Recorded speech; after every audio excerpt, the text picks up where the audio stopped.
Aptapda köygen terini asli keltirishdiki 6 xil yerlik usul. Birinchi, qizil çay.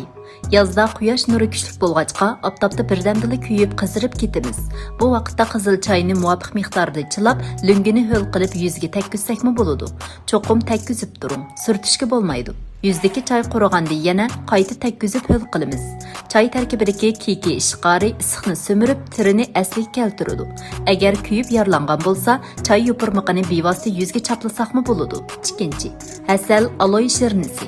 Bir qo'shiq asalni bir qo'shiq aloy shirnisiga aralashtirib, kuygan teriga tekshir suramiz. Aloy teri kasalligiga taqobil turib, kuyib qizirishni davolaydi. Asal teriga sutuluqlab, tabiiy holatga akiladi. Uchinchi, yangi aloy.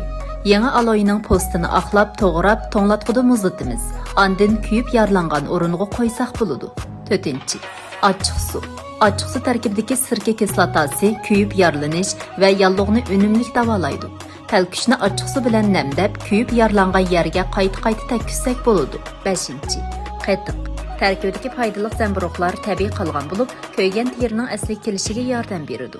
Muzlatilgan qatiqni teriga surib, uni turg'izgandan keyin lungi bilan surtib olsakla, aptapda kuygan terini asliga keltiradi. 6. Tarxamak.